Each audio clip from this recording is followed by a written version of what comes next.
Hello everyone. ఈరోజైతే నేను వంకాయ బిర్యానీ ట్రై చేశానండి. చాలా అంటే చాలా బాగా వచ్చింది. చాలా సింపుల్గా ఇంట్లో ఉన్న రెమెడీస్తో తయారు చేసేసాను. సో ఇప్పుడు మనం ఎలా చేయాలో చూద్దాం.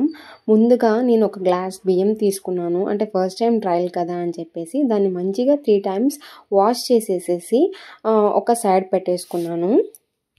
తర్వాత ఫ్రెష్గా ఉన్న వంకాయలు తీసుకున్నానండి. వాటిని మంచిగా కట్ చేసేసుకొని మిడిల్లోకి కట్ చేసేసుకొని ఏమి పురుగులు ఏమన్నా ఉన్నాయేమో చెక్ చేసుకున్నాను. ఏమీ లేవు. సో వాటిని మంచిగా వాష్ చేసేసుకొని కట్ చేసుకొని ఒక సాల్ట్ వాటర్లో వేసి పక్కన పెట్టుకున్నాను. ఇప్పుడు మనం వంకాయలోకి మసాలా ప్రిపేర్ చేసుకుందాం. ఒక మిక్సీ బౌల్ తీసుకొని అందులో కొంచెం అల్లం తెల్లగడ్డ పేస్ట్, మీ దగ్గర అల్లం వెల్లుల్లిపాయలు ఉన్నా కూడా సపరేట్గా వేసుకోవచ్చు. నా దగ్గర అయితే పేస్ట్ ఉన్నింది అవైలబుల్గా. సో నేను ఆ తర్వాత 1.5 స్పూన్ ధనియాల పొడి, అలాగే 2 పచ్చిమిర్చి చీలికలు, అలాగే ఒక చెక్క, 2 మొగ్గలు, ఒక యాలిక సరిపోతుంది. ఆ తర్వాత 1.5 స్పూన్ కారం, అలాగే 1/2 స్పూన్ పసుపు, రుచికి సరిపడా ఉప్పు, అలాగే పల్లీలండి. మెయిన్ ఫ్లేవర్ ఇచ్చే ఇంగ్రీడియంట్ ఏదైనా ఉంది అని అంటే అది పల్లీలు ఆర్ఎల్స్ జీడిపప్పు. జీడిపప్పు మీ దగ్గర ఉంటే వేసుకోవచ్చు, లేదంటే పల్లీలైనా సరిపోతుంది. వీటన్నిటిని మనం మిక్సీ పట్టుకొని ఫైన్ పేస్ట్ చేసుకోవాలి. సో ఈ వీడియోలో చూపిస్తున్న విధంగా మరీ బరక్గా కాదు, అలాగని మరీ స్మూత్గా కాకుండా వేసుకొని ఇలా మనము వాష్ చేసుకున్న వంకాయల్లో లైట్గా పెట్టుకోవాలి, ఎక్కువగా కాదండి. అంటే మనకి వంకాయలో సరిపడానే పెట్టుకోవాలి. ఎందుకంటే ఎక్కువ బయటకు పెట్టుకుంటే మనకి నూనెలో పడ్డప్పుడు ఏంటంటే మాడిపోతుంది. సో ఈ రిమైనింగ్ అంతా మనము ఇది అంతా బాగా కుక్ అయిన తర్వాత వేసుకోవచ్చు. సో చాలా లిమిట్గా పెట్టుకుంటే సరిపోతుంది. ఆ తర్వాత మనం స్టవ్ మీద బండలు పెట్టుకొని దాంట్లో సరిపడా ఆయిల్ వేసుకొని మనం బిర్యానీకి కావాల్సిన ఫ్రైడ్ ఆనియన్స్ అనేవి రెడీ చేసుకుందాం. దమ్ బిర్యానీ అంటే ఫ్రైడ్ ఆనియన్స్ కంపల్సరీ, కానీ కొంతమందికి నచ్చవు. సో అలాంటి వాళ్ళు దీన్ని స్కిప్ చేయొచ్చు. సో ఇవి ఫ్రై అయ్యేలోపు మనము స్పైసెస్ అనేవి రెడీ చేసుకుందాం. నేనైతే ఎక్కువగా స్పైసెస్ అనేవి వేయనండి, చాలా లిమిట్గా వేస్తాను. సో మామూలుగా స్పైసెస్ అంటే ఏవేవో కాదు, మామూలుగా బిర్యానీ స్పైసెస్ ఉంటాయి కదా, అవన్నీ నేను చాలా లిమిటెడ్గా 1 or 2 pieces మాత్రమే తీసుకున్నాను. సో ఈ లోపల కూడా మనకి ఫ్రైడ్ ఆనియన్స్ అనేవి రెడీ అయిపోయాయి. సో వాటిని నేను పక్కగా తీసి పెట్టేసుకున్నాను ప్లేట్లో సపరేట్గా.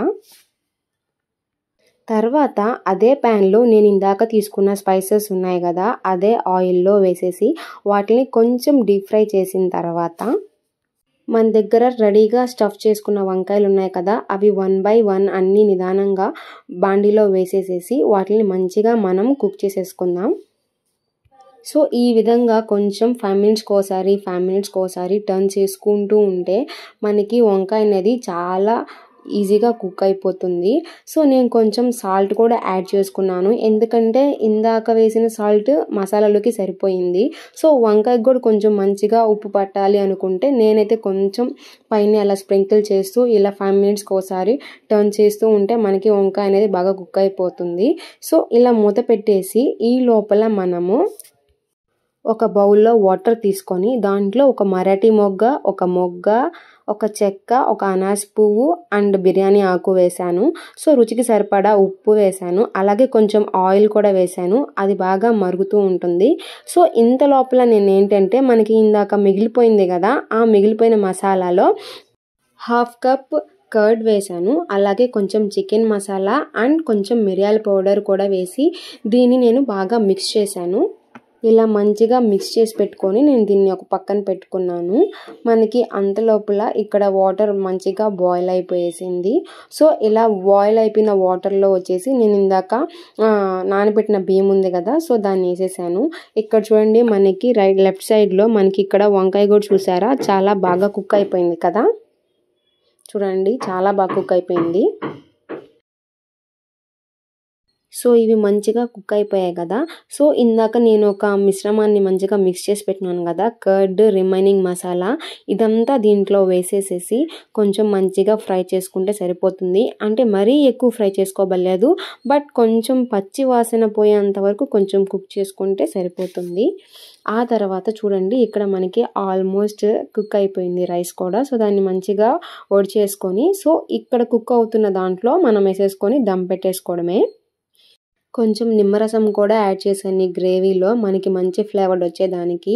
తర్వాత నేను ఒక బౌల్ తీసుకొని కొంచెం ఆయిల్ ఆర్ ఘీ అనేది కొంచెం ప్యాన్‌కి పూసుకున్నాను. ఎందుకంటే నాకే చాలా ఎక్కువ అనిపించింది గ్రేవీలో కర్రీ. సో, దాన్ని కొంచెం పక్కకు తీసి పెట్టాననమాట. సో, దాన్నే కొంచెం అప్లై చేసేసాను. కొంచెం రైస్ ఏసాను. అంటే మరీ గ్రేవీ ఏసామంటే అడుగు మాడిపోతుంది కాబట్టి నేను ఫస్ట్ కొంచెం రైస్ ఏసుకున్నాను. తర్వాత కొంచెం గ్రేవీ ఏసుకున్నాను. కొంచెం మనం ఇందాక ఫ్రై చేసుకున్న ఇవి ఉన్నాయి కదా బ్రౌన్ ఆనియన్స్. సో, అవి వేసుకున్న తర్వాత మళ్ళీ ఇంకొక లేయర్ వచ్చేసి నేను బాస్మతి రైస్ వేసేసాను. బాస్మతి రైస్ వేసిన తర్వాత మళ్ళీ కొంచెం గ్రేవీ అలాగే కొంచెం ఈ కొత్తిమీర కొంచెం ఈ డెకరేషన్ కోసం కొంచెం కొత్తిమీర అవి ఇవి వేసాననమాట. సో, నేను ఈ లేయర్‌లో వంకాయలు అనేవి యాడ్ చేశాను. మరి మనం కింద వేసుకున్నా ఏమవుతుంది అంటే లైక్ మనము గెంటితో తీస్తున్నప్పుడు ఏందంటే అవి తునిగిపోతాయి. సో, ఇలా మిడిల్‌లో వేసుకుంటే మాత్రం అవి కాయలుగా ఉంటాయి అని చెప్పేసి సో, నేను మిడిల్ లేయర్‌లో వంకాయలు అనేవి వేసాను. సో, మళ్ళీ వంకాయలన్నీ వేసేసిన తర్వాత మళ్ళీ ఫైనల్ టచ్ కొంచెం రైస్ వేసేసాను. రైస్ వేసేసి కొంచెం కొత్తిమీర లైక్ మళ్ళీ బ్రౌన్ ఆనియన్స్ అవన్నీ వేసేసేసాను. వేసి నేను ఫైనల్‌గా దమ్ పెట్టేశాను. మీకు ఇష్టం ఉంటే ఫుడ్ కలర్ కూడా వేసుకోవచ్చు. నేను ఫుడ్ కలర్ యాడ్ చేశాను. కానీ వీడియో క్లిప్ అనేది మిస్ అయ్యింది. సో, దమ్ కుక్ కావడానికి నేను ఫస్ట్ పెనం పెట్టుకున్నాను దోస పెనము. ఆ దోస పెనం మీద వచ్చేసి ఈ గిన్నె పెట్టేసేసి మామూలుగా ప్లేట్ పెట్టేసేసి ఒక చిన్న బండరాయి పెట్టాననమాట. ఆవిరి పోకుండా మంచిగా కుక్ అయ్యేదానికి. సో, ఆఫ్టర్ 5 మినిట్స్ తర్వాత చాలా మంచిగా కుక్ అయిపోయింది మనకి దమ్ బిర్యానీ అనేది. సో, మనకి ఎప్పుడైనా చికెన్ బిర్యానీ అనేది బోర్ కొట్టినప్పుడు సో, ఇలా మనం డిఫరెంట్‌గా వంకాయ బిర్యానీ అనేది ట్రై చేయండి. చాలా బాగుంటుంది. చాలా ఈజీ అండ్ చాలా తక్కువ టైంలో మనం ఈ రెసిపీని అనేది ట్రై చేసేయచ్చు. సో, మీరు కూడా ట్రై చేసి కమెంట్ సెక్షన్‌లో ఎలా ఉందో నాకు కమెంట్ చేయండి. మీకు గాని ఈ వీడియో నచ్చినట్లయితే లైక్ చేసి, షేర్ చేసి అలాగే సబ్స్క్రైబ్ చేయండి. Thank you.